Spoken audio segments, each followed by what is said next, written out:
అందరికీ నమస్కారం. కర్నూలు నియోజకవర్గం కాకరేపుతుందని చెప్పాలి. ఎవరికి నియోజకవర్గ సమన్వయకర్తగా కూడా వైసీపీ సమన్వయకర్తగా ఎవరు కేటాయిస్తారనేది కూడా సందిగ్ధంలో పడింది. ముస్లిం వైపు నుంచి కూడా హఫీజ్ ఖాన్ గారు ట్రై చేస్తూ ఉన్నారు. అదేవిధంగా రెడ్డి సామాజిక వర్గం నుంచి కూడా మనకి కర్నూలు వైసీపీ జిల్లా అధ్యక్షుడిగా ఉన్నటువంటి ఎస్వి మోహన్ రెడ్డి గారు కూడా ఆ వైపు నుంచి కూడా వాళ్ళ భార్యకి విజయ మనోహర్ గారికి కూడా అక్కడ కర్నూలు నియోజకవర్గంలో సమన్వయకర్తగా నియమింపు చేసేందుకు కూడా ఆయన కూడా విపరీతంగా జగన్మోహన్ రెడ్డి గారి దగ్గరికి ద్వితీయ తృతీయ శ్రేణి లేటెస్ట్ ద్వారా కూడా సిఫార్సులు తీసుకెళ్తున్నట్టుగా కూడా మనకు తెలుస్తూ ఉంది. అయితే ఎక్కడైతే ఖాళీగా వైసీపీ సమన్వయకర్తలు లేరో ఆయా నియోజకవర్గంలో వేగవంతంగా కూడా సమన్వయకర్తలు నియమించేందుకు కూడా జగన్మోహన్ రెడ్డి గారు చర్యలు తీసుకోవడం జరుగుతుంది.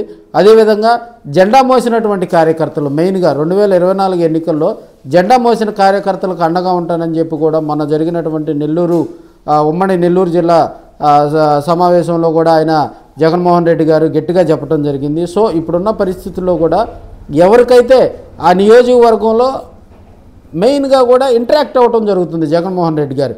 ఆ నియోజకవర్గంలో ఎవరిని నియమిస్తే అక్కడ ఇబ్బందులు లేకుండా ఉంటాయి.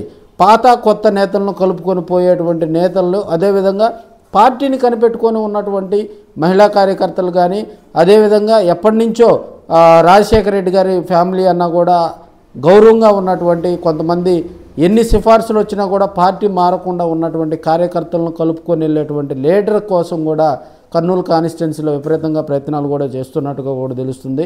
మరి ఎస్వి మోహన్ రెడ్డి ఫ్యామిలీకి మళ్ళీ అక్కడ కర్నూలు అసెంబ్లీ సమన్వయకర్తగా నియమిస్తారా, లేకపోతే హఫీజ్ ఖాన్ గారు కూడా ఈ మధ్యకాలంలో కూడా జగన్మోహన్ రెడ్డి గారి దగ్గర సిఫార్సులు తీసుకెళ్తున్నట్టుగా కూడా వాళ్ళ వైపు నుంచి కూడా తెలుస్తూ ఉంది.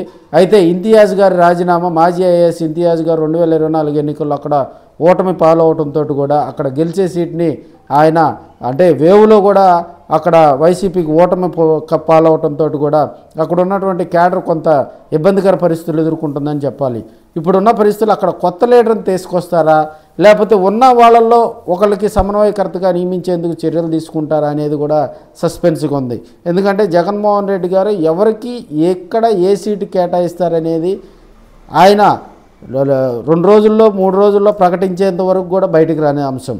సో మనం చూసాం కొత్త నేతలందరూ కూడా సమన్వయకర్తలుగా నియమిస్తూ వారికి అధిక ప్రాధాన్యత కేటాయిస్తూ కొత్త పాత నేతలను కలుపుకొని వెళ్ళే విధంగా కూడా జగన్మోహన్ రెడ్డి గారు దిశానిర్దేశం చేస్తున్నట్టుగా కూడా తెలుస్తుంది. మరి కర్నూలుకు కొత్త లీడర్ వస్తారా, లేకపోతే ఇప్పుడున్న పరిస్థితుల్లో వాళ్ళిద్దరిలో ఎవరో ఒకరికి ఆ నియోజకవర్గ సమన్వయకర్త బాధ్యతలు వారిద్దరిని ఎత్తున పెడతారా అనేది కూడా సస్పెన్స్గా ఉంది. మరి కొన్ని రోజుల్లో కూడా కర్నూలు కాన్స్టిట్యున్సీకి సంబంధించి ఒక పవర్ఫుల్ లీడర్ని నియమించేందుకు కూడా తెర వెనుక జోరుగా ప్రయత్నాలు జరుగుతున్నట్టుగా తెలుస్తుంది. ఎవరైతే సిఫార్సులు పంపుతున్నారో వారికి కూడా పరిశీలించి వారి బయోడేటా కూడా తెప్పించుకొని వారికి కూడా అధిక ప్రాధాన్యత ఇచ్చేలా కూడా జగన్మోహన్ రెడ్డి చర్యలు తీసుకుంటున్నారని కూడా తెలియజేసుకోవచ్చు.